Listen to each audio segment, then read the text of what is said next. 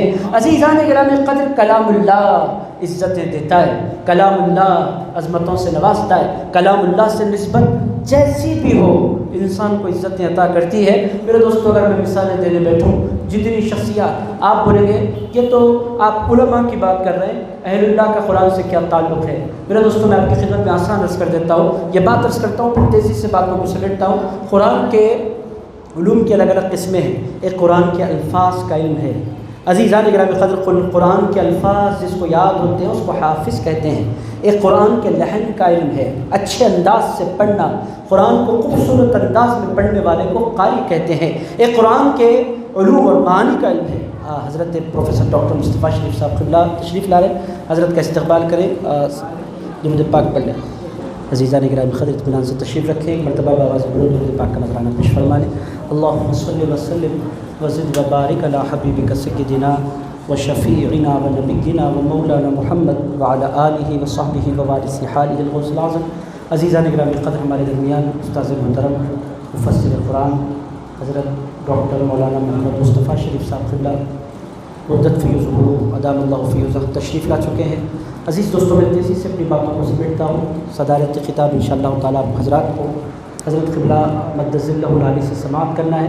میں اپنی باتوں کو سمیٹتا ہوں۔ میں ایسے ہی کر رہا تھا کہ قرآن، بہت سے لوگ سمجھتے ہیں کہ اہل اللہ کا، اولیاء اللہ کا قرآن سے کوئی تعلق نہیں ہوتا۔ میرے دوستوں، بہت بڑی غلط فہمی ہے، لوگ سمجھتے ہیں کہ قرآن کا تعلق صرف علماء کو نصیب ہوتا ہے، اولیاء اللہ کا ایسا کوئی گہرا ربط قرآن سے نہیں ہوتا ہے، بہت بڑی غلط فہمی ہے۔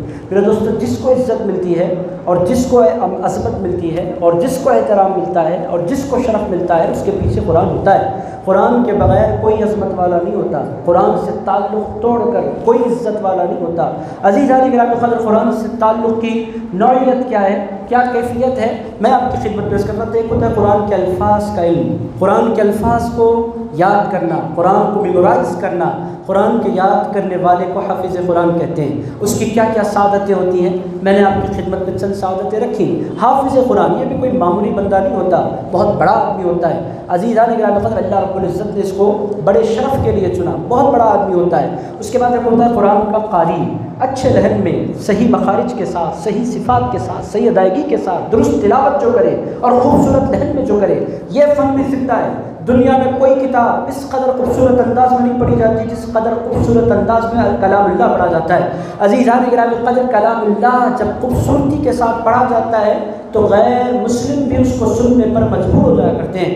واقعات چونکہ انٹرنیٹ کا دور ہے، اگر آپ دیکھیں کئی لوگ ایسے ہیں جو قرآن سن کر شفا یاب ہو رہے ہیں۔ سورۃ الرحمن کی تلاوت سے کئی لوگوں نے شفا پائی ہے۔ یہ واقعات آپ آج کل انٹرنیٹ کے ذریعے جان سکتے ہیں، دیکھ سکتے ہیں۔ تو قرآن کو خوبصورت لہن سے پڑھنا یہ بھی ایک خاص فن ہے، اور اس کے جاننے والے کو قاری کہتے ہیں۔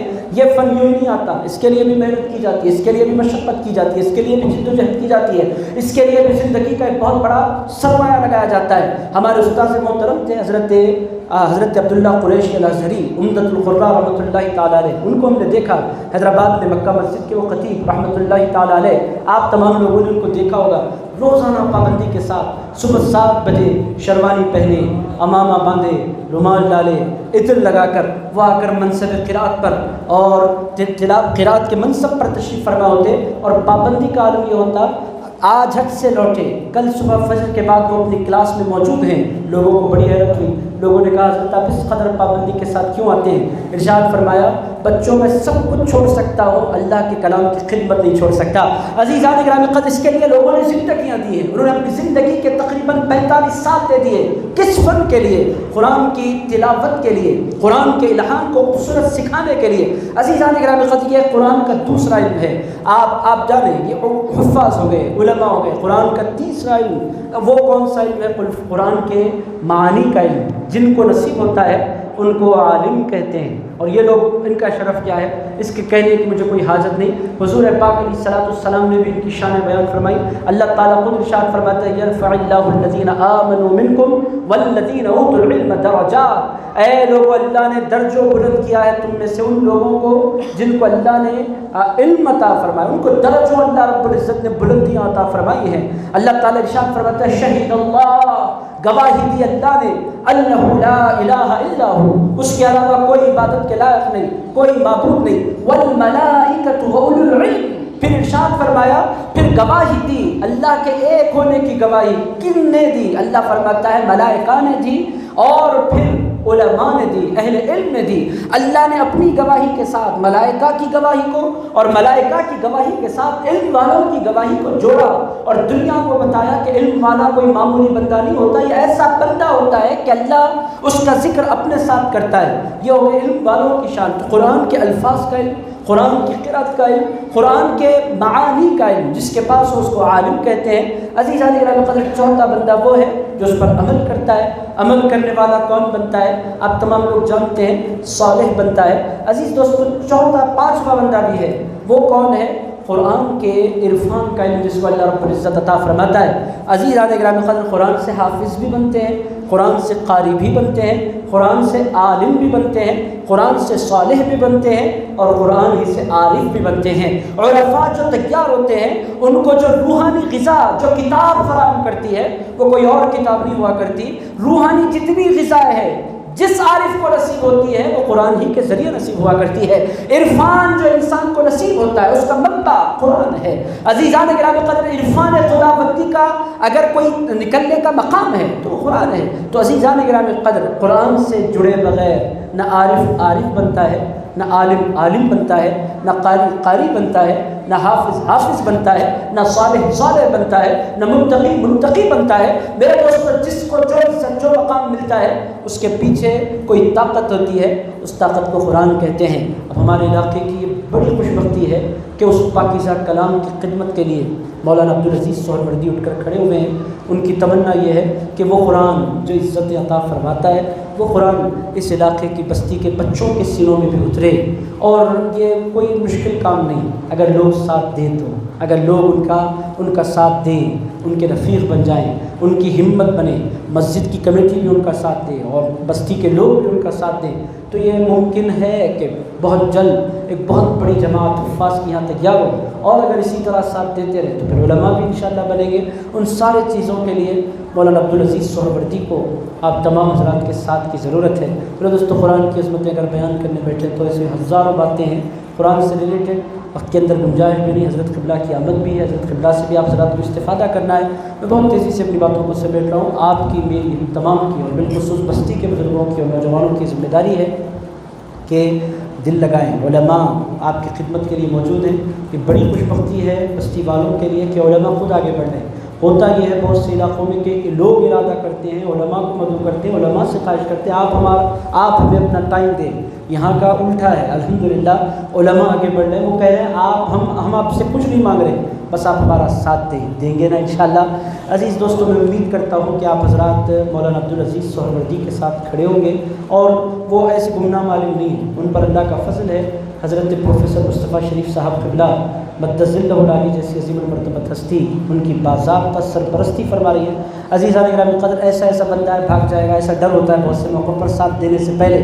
ایک تو یہ کہ وہ آپ کی بستی سے کہیں بھاگ نہیں سکتے، دوسرے پھر ان کی نگرانی، ایسے کام وہ کر نہیں سکتے چونکہ ان کے پیچھے ایک نگران ہے، باضابطہ ایک استاد کی سرپرستی میں وہ کام کر رہے ہیں، تو پھر وہ ایسے کام بالکل نہیں کریں گے۔ وہ پوری ذمہ داری کے ساتھ، خدمت کی نیت کے ساتھ اٹھے ہیں، خدمت کے جذبے کے ساتھ اٹھے ہیں، اور پھر ان کو راہبر بھی ہے، رہنما بھی ہے، ان کے لیے ہادی بھی ہے جو ان کے لیے ہدایت کی راہیں کھلتے چلے جائیں گے۔ تو عزیز دوستوں، میں امید کرتا ہوں، یہ گزارش بھی کرتا ہوں، امید بھی کرتا ہوں کہ آپ حضرات انشاءاللہ مولانا عبدالعزیز سہروردی کا ساتھ دیں گے نا انشاءاللہ۔